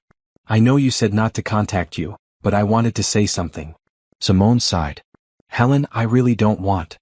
Please. Just let me say this. I raised a son who betrayed you in the worst possible way. I'm ashamed of him. I'm ashamed that I didn't see what was happening. But I'm not ashamed of you. You handled this with dignity and strength. You didn't let them destroy you. I wanted you to know that I'm proud of you, even though I have no right to be. And I hope you'll find happiness. You deserve it. Simone felt unexpected tears. Thank you, Helen. That means more than you know. Take care of yourself. And if you ever need anything at all, you can call me. I'll always consider you family, even if legally you're not anymore. They hung up and Simone let the tears fall. Good tears this time. Healing tears. She went to bed early that night, exhausted but peaceful. Tomorrow she would start planning her future in earnest. But tonight, she would simply rest in the knowledge that the battle was over. And she had won. 6 weeks after Bethany's sentencing, Simone was packing for her Costa Rica trip when Nicole called with unexpected news. Trevor's business declared bankruptcy today, Nicole said. It's all over the news. He's lost everything. Simone set down the sundress she had been folding. Everything? The company folded. He had to lay off all his employees. Creditors are seizing assets. Apparently, Bethany drained so much money from the business accounts that it couldn't recover. And when news of the scandal broke, clients started leaving. It was a perfect storm. Simone felt a complex mix of emotions. Sympathy for Trevor's employees who had lost their jobs through no fault of their own. Grim satisfaction that Trevor was facing real consequences. And underneath it all, relief that she had gotten out when she did. How is he handling it? She asked. Not well from what I hear. Helen called me this morning. He's moved back in with his parents. Can't afford his own place anymore. She's worried about him. That's not my problem anymore. I know. But I thought you should know. After they hung up, Simone researched the bankruptcy filing online. The numbers were staggering. Trevor had lost everything. His business. His savings. His investments. The house proceeds had gone to paying off debts Bethany had created. He was starting over from nothing at 40 years old. Part of her felt vindicated. He had chosen Bethany over her. He had believed lies over truth. Now he was paying the price. But another part of her just felt sad. Sad for the waste of it all. For the potential that had been destroyed. For the life they could have had if he had made different choices. Rachel arrived that evening to help finish packing. She took one look at Simone's face and knew something was wrong. What happened? Simone told her about Trevor's bankruptcy. Rachel listened without interrupting, then gave her assessment. He brought this on himself. Every single bit of it. You can feel sad about it, but don't feel guilty. You didn't do this to him. Bethany did. And he let her because he was weak and selfish. I know that intellectually. But emotionally. Emotionally, you're a good person who doesn't like seeing anyone suffer, even someone who hurt you. That's okay. Feel what you feel. But don't let it derail your healing. They finished packing and ordered pizza. Over dinner, Rachel distracted Simone with funny stories from her job and plans for their trip. By the time she left, Simone felt better. The next morning brought another development. James Fletcher called. I thought you'd want to know. Bethany's real husband filed for divorce. He's also suing her for fraud. Apparently, she took money from him before she disappeared and he wants it back. Will he get it? Probably not. All her assets were seized for restitution to her more recent victims. But at least he'll get closure. How many lives did she destroy? Simone wondered aloud. Too many. But you stopped her from destroying more. That's what matters. That afternoon, Simone went to her office to tie up loose ends before her vacation. Her boss called her in for a meeting. "I wanted to talk to you about a new opportunity," he said. "We're opening an office in Seattle. We need someone to head it up. Someone strong and capable who can build a team from scratch. I think you'd be perfect." Simone blinked in surprise. "Seattle? That's across the country. I know it's a big ask. But you mentioned before that you got a promotion offer in Seattle. This would be even better. More money. More responsibility. Complete fresh start in a new city where nobody knows your story. Can I think about it?" "Of course. Take your vacation. Think it over. Let me know when you get back." Simone left the meeting with her mind spinning. Seattle. A completely new beginning. New city. New job. New life. It was tempting. Almost too tempting. That evening, she met Nicole and Rachel for dinner at their favorite restaurant. She told them about the Seattle offer. "That's amazing," Nicole said. "But it's also 3,000 miles away from your support system." "I know. That's what I'm struggling with." "Here's what I think," Rachel said. "You should go to Costa Rica. You should spend a week on the beach doing nothing but relaxing. And you should let the answer come to you naturally. Don't force it." "That's actually good advice," Nicole agreed. For once. "For once? I give excellent advice always." They bickered playfully and Simone smiled. She would miss this if she moved to Seattle. These casual dinners. These easy friendships. This support system that had carried her through the worst months of her life. But maybe that was the point. Maybe she had healed enough that she did not need constant support anymore. Maybe she was strong enough to stand completely on her own. The weekend before her trip, Simone ran into one of Trevor's former business partners at the grocery store. The man looked uncomfortable when he saw her. "Simone. How are you?" Well. How are things with you?" "Complicated. We're all scrambling to find new positions. Trevor's bankruptcy affected a lot of people." He paused. "For what it's worth, I'm sorry. We all knew he was having an affair, but we thought it was just a midlife crisis thing. We had no idea about Bethany or what she was doing." "You knew about the affair and said nothing?" He had the grace to look ashamed. "We thought it would blow over. That he'd come to his senses. We were wrong. I'm sorry." Simone nodded slowly. "Thank you for telling me." She left the store feeling betrayed all over again. Trevor's colleagues had known and had stayed silent. How many other people had known and said nothing? How many dinner parties had she attended while people whispered behind her back? She called Rachel from her car, needing to hear a friendly voice. "People knew," she said. "Trevor's business partners knew he was having an affair and nobody told me." "People are cowards," Rachel said bluntly. "They don't want to get involved. They tell themselves it's not their business. But you know what? You're better off without all of them. Every single person who stayed silent chose Trevor over you. Now you know who they really are." "I feel like such a fool." "You're not a fool. You trusted your husband. You believed in your marriage. Those are good things, not foolish things. Trevor and Bethany and everyone who enabled them are the fools." Simone drove home feeling raw but determined. She was done caring what anyone else thought. She was done feeling embarrassed or ashamed. She had nothing to be ashamed of. She was the victim here, not the villain. Monday morning, she woke up to a news alert on her phone. Trevor had given an interview to a local reporter, probably hoping to rehabilitate his image. "I was completely fooled," he was quoted as saying. "Bethany Carter was a professional con artist who targeted me specifically. She researched me, learned my weaknesses, and exploited them. I take full responsibility for my poor judgment, but I was a victim too." The article went on to detail the financial devastation, the bankruptcy, the lost jobs. Trevor positioned himself as someone who had made a mistake but was trying to rebuild. There was one line that made Simone's blood boil. "My biggest regret is losing my wife. She was the best thing in my life and I threw it away for a lie." She called Patricia immediately. "Did you see Trevor's interview?" "I did. Infuriating, isn't it? He's trying to rewrite history. Make himself the victim. Can we stop him from talking about me publicly? You're divorced.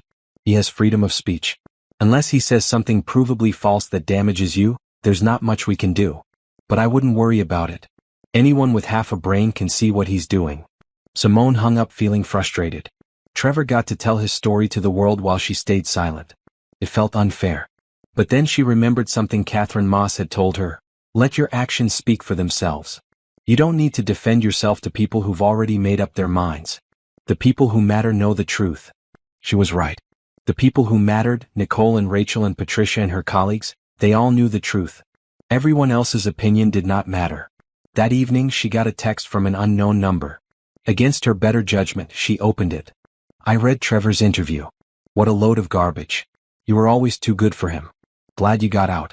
Robert Finch. She smiled. Even Trevor's fellow victim could see through the manipulation. She responded with a simple thank you and blocked the number. No need to start new relationships or communications. She was moving forward, not backward. Wednesday brought her last day of work before vacation. Her colleagues threw her a small party, cake and coffee in the break room. They gave her a travel journal and told her to come back with stories. We're proud of you, her boss said. The way you've handled everything with such grace and professionalism. You're a credit to this company. Simone felt emotion well up. Thank you. All of you. This job, this team, you've all helped me get through this. That night, she did her final packing. Swimsuits and sundresses and books. Sunscreen and sandals and her favorite sunglasses. She was ready for this. Ready to leave behind the drama and stress and just exist for a week in sunshine and warmth. Rachel picked her up at 5 in the morning for their flight. They stopped for coffee and breakfast sandwiches, trading excited comments about their plans. At the airport, Simone turned on airplane mode and felt a weight lift. For the next 7 days she would be unreachable. No calls about Trevor. No updates about Bethany. No news about bankruptcy or interviews or legal proceedings. Just beach and relaxation and healing.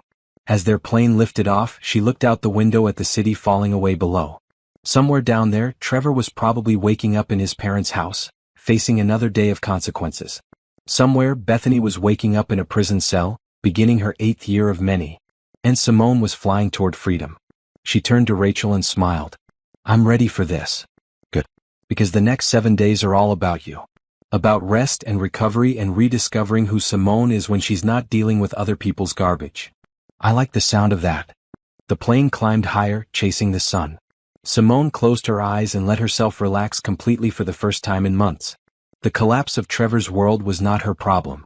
The consequences of his choices were his to bear. She had her own future to build. And it was going to be beautiful. Costa Rica was everything Simone needed. White sand beaches and turquoise water.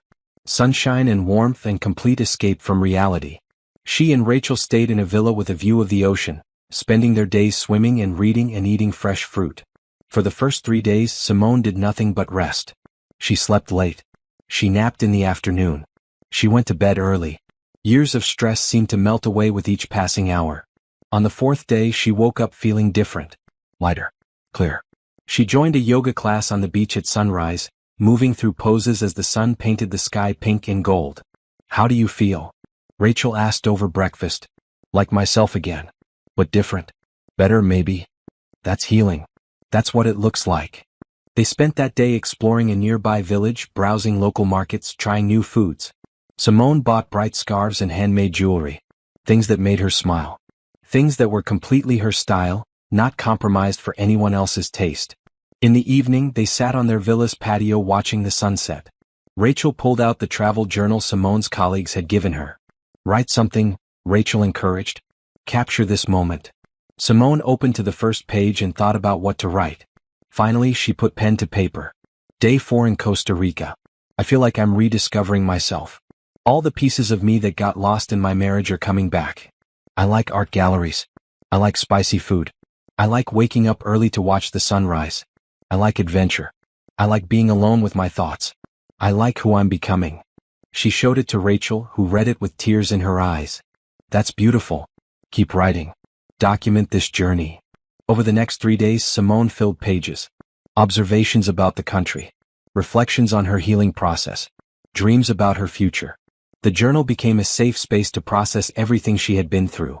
On their last full day, Simone went for a long walk on the beach alone. She had told Rachel she needed some time to herself, and Rachel had understood without question. The beach stretched for miles, empty except for a few other early morning walkers. Simone walked until her legs ached, thinking about everything that had happened in the past 4 months. She had discovered her husband's affair. She had been confronted by his pregnant mistress. She had hired lawyers and investigators. She had watched a criminal case unfold. She had gotten divorced. She had seen her ex-husband lose everything. It was a lot. More than most people dealt with in a lifetime. But she had survived it. More than survived. She had fought back intelligently. She had protected herself. She had refused to be a victim. And now she stood on a beach in Costa Rica, completely free to build whatever life she wanted. The Seattle job offer came to mind. More money. More responsibility. Complete fresh start.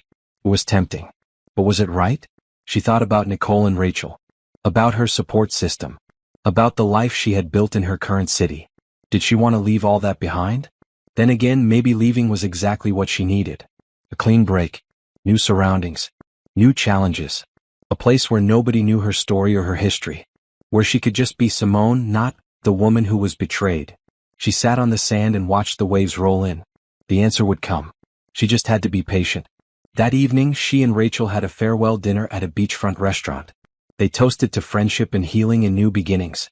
"I'm going to miss you when you move to Seattle," Rachel said. Simone blinked. "I haven't decided to take that job yet." "Yes, you have.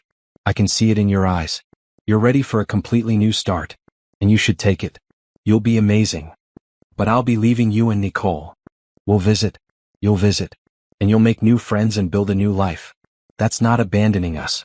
That's growing." Simone felt tears prick her eyes. "When did you get so wise?" "I've always been this wise. You're just finally listening." They flew home the next day, tanned and rested and renewed. Nicole picked them up from the airport, immediately commenting on how different Simone looked. "You're glowing. Costa Rica was good for you." It really was. That week, Simone made her decision. She called her boss and accepted the Seattle position. The move would happen in 6 weeks. She would spend that time training her replacement, packing up her apartment, and saying goodbye to the city that had been her home for a decade. Nicole cried when Simone told her, "I'm happy for you, but I'm going to miss you so much." "I'm going to miss you too." But Rachel's right. This isn't goodbye. It's just a new chapter. The next 6 weeks were a whirlwind. Simone threw herself into work, documenting processes and training the person who would take over her role. She sorted through her belongings, donating anything that reminded her of Trevor or her old life. She wanted to arrive in Seattle with only things that made her happy. Patricia took her to lunch to celebrate the new job. "I'm proud of you," the lawyer said. "You took a terrible situation and turned it into an opportunity for growth. That takes real strength. I had good guidance. Thank you for everything you did. You did the hard part. I just helped facilitate." 2 weeks before the move, Simone ran into Helen Patterson at a coffee shop. Trevor's mother looked surprised to see her but approached with cautious hope. "Simone, you look wonderful." "Thank you. How are you, Helen?" "Managing. Trevor he's trying to rebuild. He got a job with a small consulting firm. Nothing like what he had before, but it's honest work." Helen paused. "He asks about you sometimes. Wonders if you're okay. Tell him I'm more than okay. Tell him I'm happy." Helen's eyes filled with tears. "I will. And I'm glad. You deserve happiness." They parted amicably and Simone felt closure. She bore Helen no ill will. Trevor's mother had always been kind to her. The sins of the son were not the mother's fault. 1 week before the move, Simone, Nicole and Rachel had a farewell dinner. They chose the same restaurant where they had celebrated Simone's divorce, coming full circle.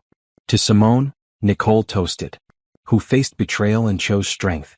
Who was knocked down and got back up. Who's about to start the adventure of a lifetime. To new beginnings, Rachel added. And to friendships that survive any distance. "To you too," Simone said, her voice thick with emotion. "For loving me through the worst time of my life. For believing in me when I didn't believe in myself. I couldn't have done this without you." They cried and laughed and made plans for visits. Rachel would come to Seattle in the fall. Nicole would come for Christmas. Simone would come back for birthdays and holidays. Distance would not break their bond. Moving day arrived cold and gray. Professional movers loaded Simone's belongings into a truck bound for Seattle. She took one last walk through her empty apartment, remembering the day she had moved in. She had been broken then. Defeated. Lost. Now she was whole. Strong. Found. She locked the door for the last time and drove to the airport. Her flight left at noon. By evening she would be in her new city, starting her new life. As the plane took off, she looked out the window one more time. The city where she had married Trevor. Where she had been betrayed. Where she had fought back and won. It was all behind her now. Seattle welcomed her with rain and cloudy skies. Her new apartment was in a modern building downtown, floor-to-ceiling windows overlooking the water. It was bigger than her last place. More expensive. But she could afford it now with her new salary. She spent the first week getting settled. Unpacking boxes. Buying furniture. Learning her new neighborhood. The office was sleek and professional, her team eager to work with her. The challenge was exactly what she needed. On her first Saturday in Seattle, she woke early and decided to explore. She walked through Pike Place Market, watching vendors sell fresh fish and flowers. She rode the ferry to Bainbridge Island. She hiked through Discovery Park, breathing in the scent of pine trees and salt water. She felt alive. More alive than she had felt in years. Maybe ever. That evening she video called Nicole and Rachel, showing them her new apartment and the view. "It's beautiful," Nicole breathed. "You deserve all of this." "I'm so proud of you," Rachel added. "Look at what you've built. Look at who you've become." After they hung up, Simone sat on her balcony watching the sun set over the water. She thought about Trevor, probably still struggling to rebuild his life and career. She thought about Bethany, locked in prison for years to come. She felt no satisfaction in their suffering. Just quiet relief that they were no longer her problem. She opened her travel journal and wrote, "Week 1 in Seattle. I'm starting over completely. New city. New job. New apartment. New life. Everything is uncertain and a little scary. But it's also exciting. I get to decide who I want to be here. No past to live down. No reputation to repair. Just me and my future. And I'm ready for it." She closed the journal and smiled. Ready was exactly the right word. For the first time in her adult life, she was completely alone. No husband. No roommate. No family nearby. Just herself. And she loved it. 6 months after moving to Seattle, Simone sat in her office reviewing quarterly reports when her assistant knocked on the door. "There's someone here to see you. He doesn't have an appointment, but he says it's important. His name is Daniel Cooper." Simone didn't recognize the name. "Did he say what it's about?" "He's a photographer. Said he's working on a project about women who've overcome adversity. He read about your story online and wanted to talk to you." Simone's first instinct was to say no. She had worked hard to leave that story behind. But curiosity won out. "Give me 5 minutes, then send him in." She used the time to Google Daniel Cooper. Award-winning photographer. His work had been featured in major magazines. His current project was documenting women who had faced major life challenges and rebuilt themselves stronger. When he walked in, Simone was struck by his genuine smile and kind eyes. He was tall, dressed casually in jeans and a green sweater, carrying a camera bag. "Thank you for seeing me," he said, shaking her hand. "I know this is unexpected. I promise I'm not here to exploit your story or sensationalize what you went through. I'm interested in the after. The rebuilding. The strength it takes to start over." They talked for an hour. Daniel explained his project, showing her photographs of other women he had interviewed. A cancer survivor who started a nonprofit. A woman who left an abusive relationship and went back to school at 50. A refugee who built a successful business in her new country. "What made you want to include me?" Simone asked. "Because you did something most people can't do. You faced betrayal and fraud and public humiliation, and instead of becoming bitter or broken, you investigated, you fought back intelligently, and you rebuilt your entire life in a new city. That takes courage." Simone felt uncomfortable with the praise. "I just did what I had to do. That's what every woman I've photographed says. But it's more than that. You made choices. You could have given up. You could have taken Trevor back. You could have stayed stuck in anger. But you didn't. You chose to heal and grow and build something new." They agreed to do a photo session the following week. Daniel wanted to capture her in her element, at work and in her new city. Simone found herself looking forward to it. The photo session was surprisingly fun. Daniel had a way of making her relax, making her forget about the camera. They shot in her office on the ferry at Pike Place Market. He asked thoughtful questions about her healing process and her new life. "Do you ever talk to your ex-husband?" he asked as they walked along the waterfront. "No. We have no reason to communicate. The divorce is final. That chapter is completely closed. Do you think you'll ever be able to trust someone again? Fall in love again?" Simone paused, considering. "I don't know. Right now I'm happy being alone. I'm focused on my career and building this new life. Romance isn't a priority. But maybe someday. When I'm ready. When I meet someone who proves themselves worthy of trust." That's a healthy perspective. After the session, Daniel asked if she would like to get coffee. Simone almost said no, but something made her agree. They went to a small cafe near the market, sitting by the window watching rain fall. "Can I tell you something?" Daniel said. When I researched your story, I was angry on your behalf. What your ex-husband did, what that woman did, it was despicable. But then I read about how you handled it, how you rebuilt, and I thought, there's a woman who knows her worth. It took me a while to get there, Simone admitted. For a long time I blamed myself. Wondered what I could have done differently. But eventually I realized that his betrayal was about his weakness, not my worth. Exactly. And that's the story I want to tell. Not the betrayal. Not the drama. The strength. The healing. The rebuilding. They talked for 2 hours. Daniel told her about his own divorce 3 years ago, how he had thrown himself into his photography to cope. Simone told him about Costa Rica and the travel journal and the decision to move to Seattle. When they finally said goodbye, Daniel asked if he could call her again. For the project? Simone asked. For the project. And maybe also just to talk. I enjoyed this. So did I. Over the next few weeks, Daniel became a regular part of Simone's life. They met for coffee. They went to art galleries. They walked through the city taking photographs. It was casual and comfortable, not quite dating but more than friendship. Simone was careful with her heart. She had been burned badly and was not ready to jump into anything serious. But she enjoyed Daniel's company. He was kind and creative and respected her boundaries. One evening they were at her apartment looking at proofs from the photo session when her phone rang. A known number. She almost didn't answer, but Daniel encouraged her to take it. Hello. Simone, this is Catherine Moss. I have news about Bethany's case. Simone stepped out onto the balcony. What is it? Bethany tried to escape from prison last week. She was caught and moved to maximum security. Her parole eligibility has been revoked. She'll serve the full 12 years now, possibly longer if they add escape charges. Simone felt nothing. No satisfaction. No anger. Just mild interest in a story that no longer affected her life. Thank you for letting me know. How are you doing? Catherine asked. I heard you moved to Seattle. New job. New everything. I'm happy, Catherine. Really happy. That's the best revenge. Living well. Being happy. Moving on completely. After they hung up, Simone stood on the balcony breathing in the cool Seattle air. Bethany was still in prison. Would be for years. Trevor was still struggling to rebuild. And Simone was here in her beautiful apartment, with her successful career, with new friendships and possibilities. She had won. Not by destroying them but by building something better for herself. Daniel joined her on the balcony. Everything okay? Everything's perfect. That weekend, Nicole flew in for a visit.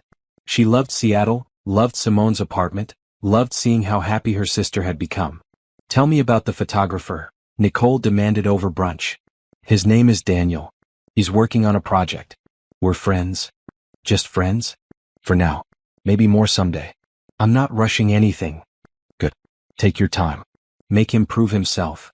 They spent the weekend exploring the city. Simone showed Nicole all her favorite places. The market. The waterfront. The best coffee shops. Her office with its view of the water. I'm so proud of you, Nicole said as they stood in Simone's office on Sunday afternoon. Look at what you've built. Look at who you've become. You're stronger and more confident than you ever were with Trevor. I had to be. This past year forced me to grow. The best revenge is success. And you're succeeding at everything. After Nicole left, Simone threw herself back into work. The Seattle office was growing faster than anyone had anticipated. She was hiring new staff, landing major clients, building something substantial. It was challenging and exhausting and exactly what she needed. Daniel's photo exhibition opened 3 months later. Simone attended the gallery opening, nervous about seeing herself displayed for public viewing. But when she saw the photographs, she was moved to tears. Daniel had captured her strength, her confidence, her resilience. The photographs showed a woman who had been through hell and come out refined, not destroyed. The accompanying text told her story briefly, focusing on the rebuilding rather than the betrayal. What do you think? Daniel asked nervously. It's beautiful. You made me look stronger than I feel. I showed what I see. You're that strong. You just don't always see it yourself. The exhibition was a success. Art critics praised it. The women featured became minor celebrities. Simone did a few interviews, always keeping the focus on healing and growth rather than victimhood. One interviewer asked if she had any advice for women going through similar situations. Document everything. Hire good lawyers. Trust your instincts. And remember that someone else's betrayal doesn't define your worth. You get to decide who you become after trauma. Choose to become stronger. That answer went viral online. Women reached out thanking her for her words. Some shared their own stories of betrayal and rebuilding. Simone found herself becoming an accidental advocate for women's resilience. A year after moving to Seattle, Simone received a package from an unknown sender. Inside was a handwritten letter from Robert Finch. Dear Simone, I wanted you to know that I've finally moved on. I met someone wonderful who knows my whole story and loves me anyway. Your courage in pursuing justice against Bethany helped me find closure. Watching you rebuild your life inspired me to rebuild mine. Thank you for your strength. It gave me permission to be strong too. With gratitude, Robert. Simone smiled and tucked the letter away. She was glad Robert had found happiness. Everyone deserved a second chance at love. Everyone deserved to heal. Including her. That evening, she met Daniel for dinner at a restaurant overlooking Puget Sound. They had been seeing each other regularly for months now, though they had kept things casual. But lately, Simone had been feeling ready for more. I have something to tell you, Daniel said as they waited for their food. I've been offered a residency in New York. 6 months starting in the fall. Simone felt her heart sink. Just when she was ready to open up, he was leaving. That's amazing. Congratulations. I'm not sure I want to take it. Why not? It sounds like an incredible opportunity. Because I don't want to leave Seattle. I don't want to leave you. Simone met his eyes.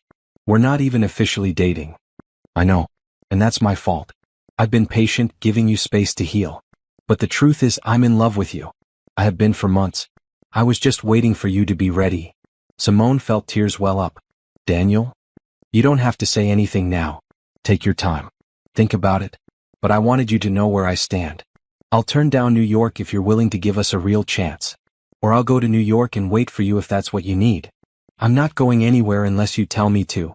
Simone reached across the table and took his hand. I'm scared. The last time I trusted someone with my heart, he destroyed me. I know.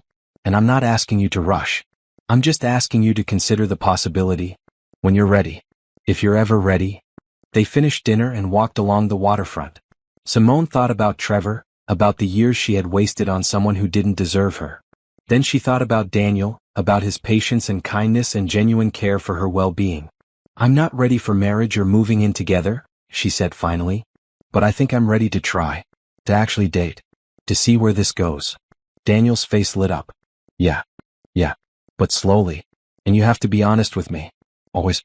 Even when it's hard. I can do that. I will do that. He kissed her then, soft and gentle, under the Seattle stars. And for the first time since Trevor's betrayal, Simone let herself feel hope about love again. But even as she kissed Daniel back, she knew something important. She didn't need him to be happy. She had already built happiness on her own.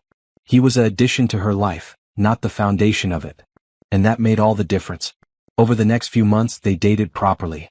Dinner dates and movie nights and weekend trips. Simone introduced him to Nicole and Rachel, who both gave their approval.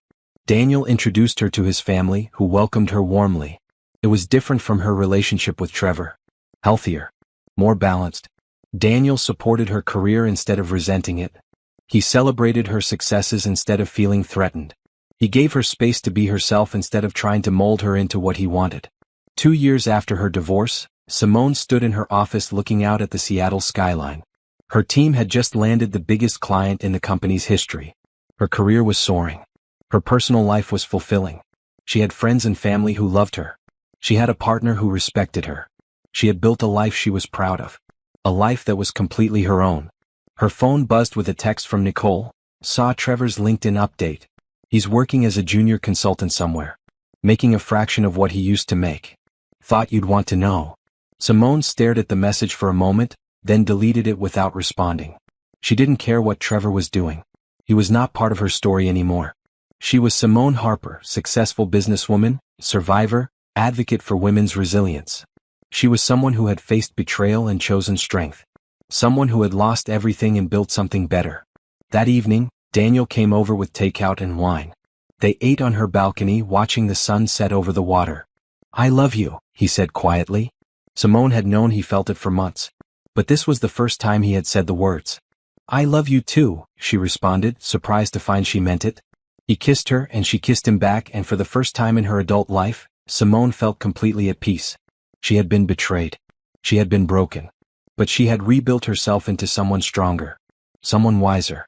Someone who knew her worth and would never settle for less than she deserved again. This was her happy ending. Not a reconciliation. Not a fairy tale. Just a woman who had survived the worst and built something beautiful from the ashes. And it was better than anything she had ever imagined.